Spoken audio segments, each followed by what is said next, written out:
وما لنا ألا نتوكل على الله وقد هدانا سبلنا ولنصبرن على ما آذيتمونا وعلى الله فليتوكل المتوكلون. Satu. Yang kedua apa? Wa makana li Abi Thalib minadh-dhimmati wal ihtiram. Yang kedua, perlindungan pamannya, yaitu Abu Thalib. Yang mana Abu Thalib juga seorang yang memiliki kemuliaan di tengah-tengah masyarakat Mekah, dihormati di tengah-tengah masyarakat Mekah.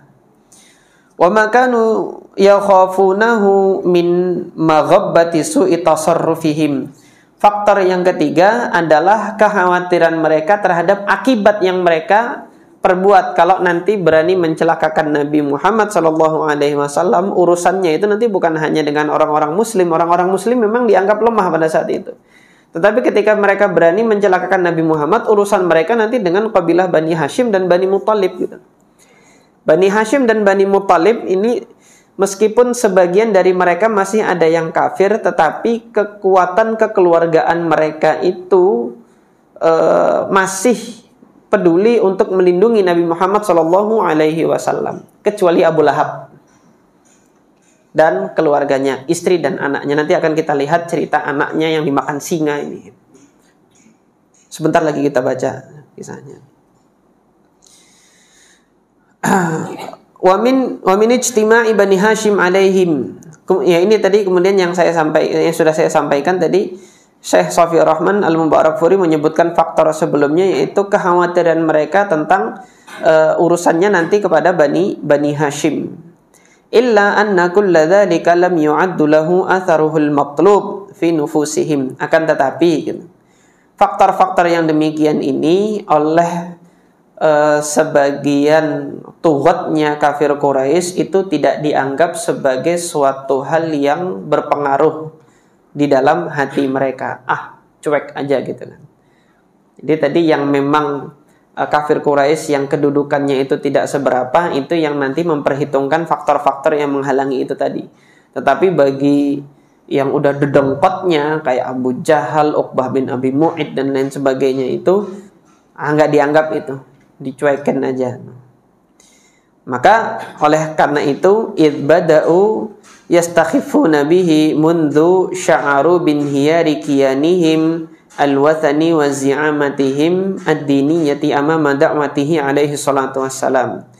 Maka mereka ini ketika meremehkan, tidak menganggap faktor-faktor tersebut berpengaruh terhadap upaya mereka untuk membinasakan Rasulullah, mereka itu sudah meremehkan hal tersebut semenjak mereka merasakan bahwasanya adat istiadat penyembahan terhadap berhala mereka itu sudah akan dihancurkan oleh dakwahnya Nabi. Kemudian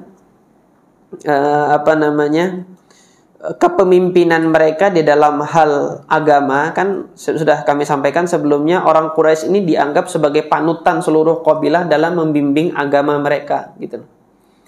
Ini nanti akan direbut, ini kepemimpinan beragama kami akan direbut oleh Muhammad, nggak rela gitu loh. Nah, ini yang merupakan gambaran di tengah-tengah masyarakat Mekah. Nah, secara spesifik lebih khusus diceritakan dalam salah satu riwayat ini. Syekh Shafiyur Rahman Al-Mubarakfuri mengatakan, wa mimma rawat lana kutubus sunnah was-sirah minal ahdath allati tashhad al-qara'inu bi annaha waqa'at fi hadhihi al-fatrah. Dan di antara kisah yang diriwayatkan oleh kitab-kitab sunnah dan kitab-kitab sirah yang sampai kepada kita, yang petunjuk dan indikasi-indikasinya menjurus kepada bahwasanya kisah ini terjadi pada saat masa-masa ini, masa-masa di mana kaum muslimin itu sudah hijrah dan tersisa sebagian kecil dari kaum muslimin, terjadi kisah ini. Kisahnya apa? Anna Utaibah ibn Abi Lahab, ini sepupunya Nabi. Utaibah ibn Abi Lahab, Utaibah ini anaknya Abu Lahab, Abu Lahab pamannya Nabi. Maka tidak lain adalah sepupunya Nabi. Ini salah satu tadi yang menganggap remeh kewibawaannya Rasulullah, tidak memperhitungkan kewibawaannya Bani Hashim, ya karena dia Bani Hashim juga gitu loh. Utaibah suatu ketika ngapain? Ata yauman ila Rasulillah, dia datang kepada Rasulullah sallallahu alaihi wasallam. Faqal, dengan tegasnya dia mengatakan, waliyadzubillah, dia mengatakan, ana akfuru biwan najmi idza hawa wa billadzi dana fatadalla. Saya, kata siapa? Kata si Utaibah ini di hadapan Rasulullah, saya kafir, tidak mengimani wan najmi idza hawa. Ayat yang turun kemarin membuat orang sujud itu. Kemudian wabilladzi dana fatadalla, dan saya kafir terhadap Tuhan yang dana fatadalla, yang mendekat kepada hambanya. Tsumma tasallata alaihi bil adha, kemudian menyakiti Rasulullah sallallahu alaihi wasallam dengan bentuk penganiayaan. Wa syaqqa qamisahu, di antara yang terjadi ketika menganiaya Rasulullah, bajunya Rasulullah itu sobek. Kaca-kacanya sobek. Wa tafila fi wajhi, kemudian meludah di wajahnya Rasulullah sallallahu alaihi wasallam. Illa annal buzaq lam yaqa alaihi, tapi alhamdulillah ludahnya lepas. Enggak kena ke wajahnya. Mau ngeludah ke wajahnya, tapi Allah Subhanahu wa taala takdirkan tidak mengenai wajah Nabi pada saat itu. Wa hina idzin da'a alaihi an-nabiy sallallahu alaihi wasallam, ketika beliau disakiti seperti itu oleh sepupunya sendiri, spontan keluar doa dari ucapan dari lisan Nabi sallallahu alaihi wasallam, Allahumma sallit alaihi kalban min kilabik. Ya Allah, kuasakanlah seekor anjing dari anjing-anjing yang engkau miliki. Itu Nabi mintanya anjing ya. Nabi mintanya anjing. Nanti Allah kasih apa? Wa qad istujiba du'auhu, diijabah doanya Nabi. Faqad kharaja Utaibah marratan fi nafarin min Quraisy.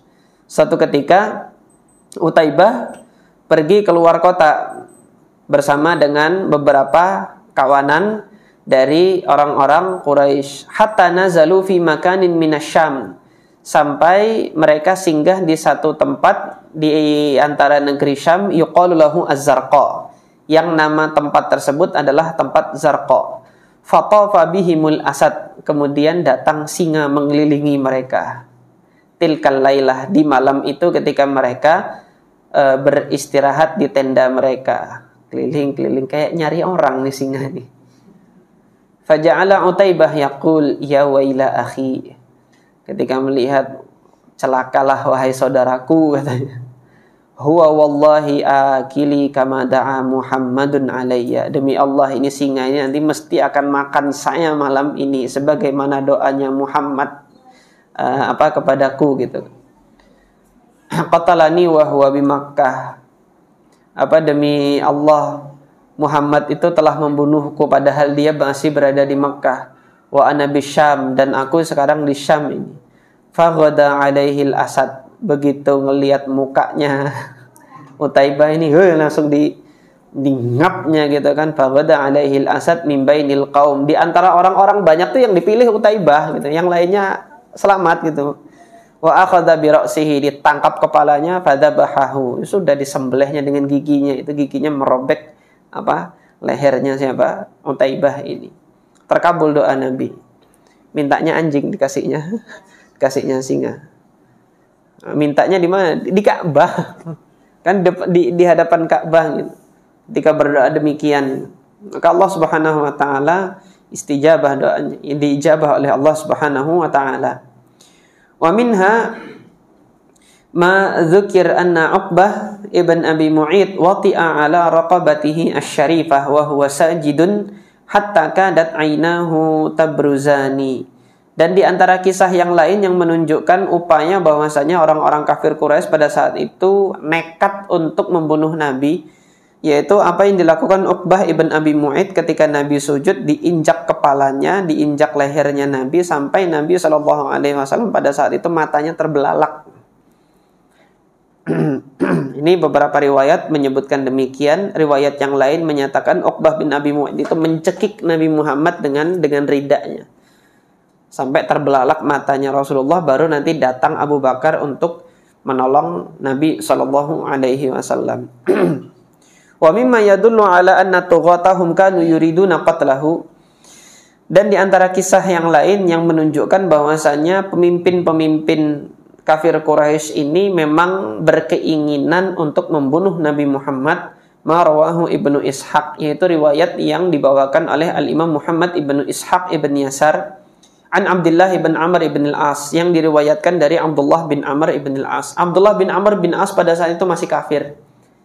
Ayahnya Amr bin As kemarin kan ikut ke sebagai utusan kafir Quraisy.